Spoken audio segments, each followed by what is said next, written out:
As you know, this lecture is going on for 3 days. And in last 2 days I have explained that if we want to realize God immediately, then according to Shankaracharya Maharaj, the first Jagat Guru in the history of India, he explained that we need two things. Number one, Satsangati, and number two, Nirmamadesh Bhakti. Satsangati means the association of a true saint, and Bhakti without any desire of self-happiness. So who is the real saint? How can we recognize a real saint? And then how should we surrender ourselves to a real saint? When we meet a real saint, to get the maximum benefit of the association of a saint, what are we supposed to do? It has been already explained. Those who are not here, they can have the DVD from Niharika and they can listen to this subject. And after that, I also explained yesterday that is what is true devotion, what is the meaning of selfless devotion. And I explained that selfless devotion does not mean that you do not have the desire of any material thing. Having any material desire in your mind and practicing devotion, doing worship, etc. is not devotion at all. It is not devotion, neither selfless or it is not the devotion with Sakam Bhakti as well. It is nothing at all. But when we practice devotion, when you love God without having a desire of self-happiness as well, when we worship God only to attain His love, to serve Him for His happiness, this is the only desire when a devotee has in his mind. Only then that kind of devotion is totally selfless devotion, and that kind of devotion leads someone very fast towards God. And we can be successful in realizing God very fast. So we have to have these two things. Now the question arises that we have to surrender our mind to the real saint first. And that surrender should be complete, 100%. If halfway you are attached to the world and then you are attached to God as well, 50%, then you cannot traverse the ocean of Maya. Just to get free from Maya completely, we have to surrender ourselves to a real saint completely. But the mind is attached to the material world since eternity. It is not that easy to get detached from the world and to get this mind attached to God. But it is not impossible as well. As Arjuna also said to Sri Krishna in the Gita, you always talk about surrendering your mind, but tell me, this mind is so fickle, it cannot stay even for a second at one place. Chanamayati patalam chanayati navastanam chanchalam himana Krishna pramati balavadrinam tasyaham nigraham manye vayo rivasudushkaram Gita. Arjuna is saying that you say to control the mind, but this mind is chanchalam. It's very, very fickle. Pramati. It is whimsical. Balavadrinam vayo rivasudushkaram. It is so difficult to control the mind as you cannot control the wind. It is like the wind to control. And Lord Krishna admitted this fact. He said, Asanshaya Mahabhavo Mano Durnigraham Chalam. There is no doubt. Arjuna, there is no doubt. This mind is very fickle, uncontrollable. But it is not impossible to control its too. So how can you control? Abhyasena tu kaunteya vairagyena cha grihiyate.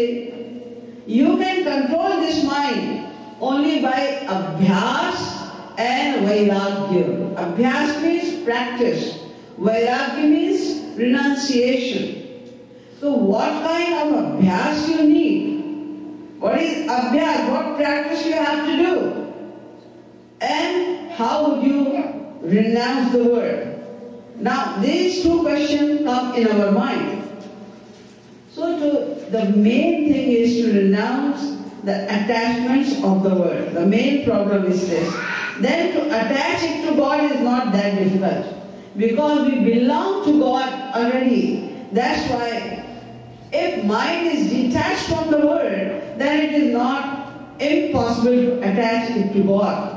But because mind is badly attached to the world, that's why any kind of upadesh, lectures, the sayings of our scriptures do not work.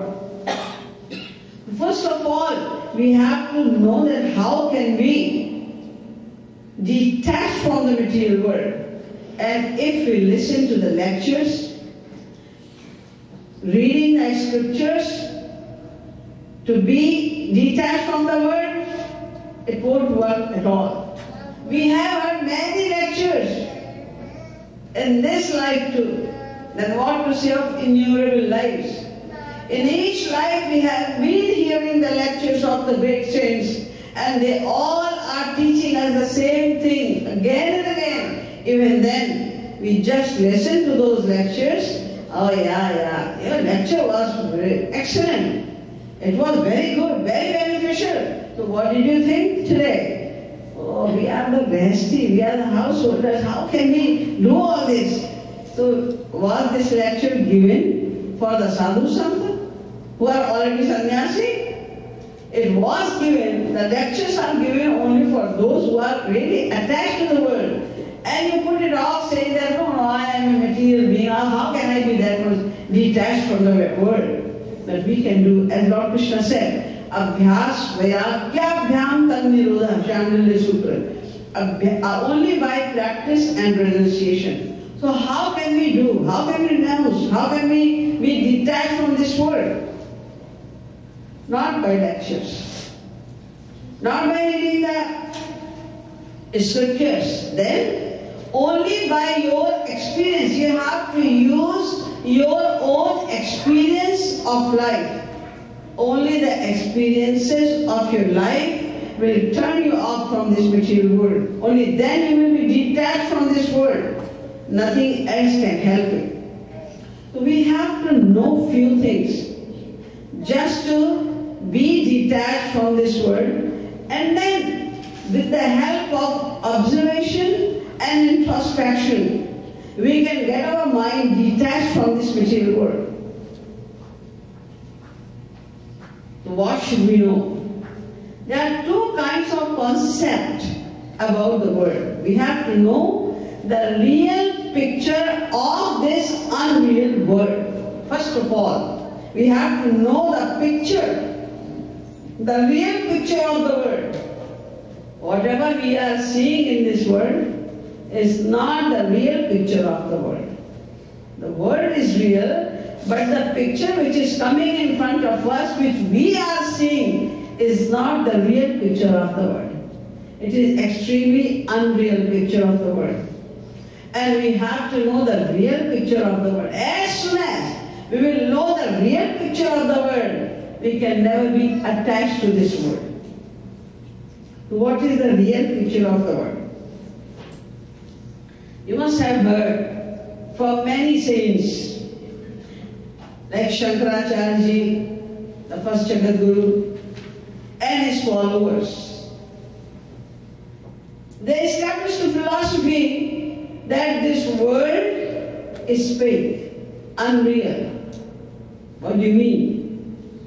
You mean to say that nothing is real in this world. We are seeing sky. He says, no, this is your idea only. This is your imagination, there is nothing in the world. Sarvam khalvidam brahma. Except God, there is nothing else in this world. We are seeing the earth, we are seeing the trees, we are seeing the mountains, we are seeing the rivers. He said everything is wrong. It is all your imagination. And there are some Western philosophers as well, Plato, Fichte, Kant. They also said the same thing. It is called subjective idealism and objective idealism. They proved by these theories that there is nothing in the world. But later on, the other three Jagadguru Ramanujacharya Ji Maharaj, Jagadguru Nimbarkacharya Ji Maharaj, and Jagadguru Madhvacharya Ji Maharaj, they said no, this world is real. You are seeing sky. Sky is there, it exists there. You are seeing the earth. Earth is not your imagination, there is earth. You are seeing the trees, you are seeing the mountains, you are seeing the rivers. Everything is real because it is created by God. So anything which is created by God can never be wrong. So Shankaracharya Ji Maharaj said the world is unreal. And rest of three Jagadgurus said that no, the world is real. It is not unreal, it is real. Now I am going to introduce you with the philosophy of present Jagadguru, the fifth Jagadguru, Jagadguru Swami Sri Kripaluji Maharaj, who is fortunately is my Guru as well, and you are seeing the picture of the present Jagadguru, fifth Jagadguru in the history of India. He is expert in reconciling all the philosophies. He respects all the philosophy and he proves that all the philosophies are correct. Because Jagadguru Shankaracharya was Jagadguru, he was not an ordinary personality. And rest of three Jagadgurus, Nimbarkacharya Ji Maharaj, Ramanujacharya Ji Maharaj, Madhvacharya Ji Maharaj, they were all great saints. A God-realized saint cannot establish anything wrong. So whatever all these four Jagadgurus are saying, that is right. But you have to understand how come both kind of philosophies are right. That the world is real, that is also right. The world is unreal, that is also right. How?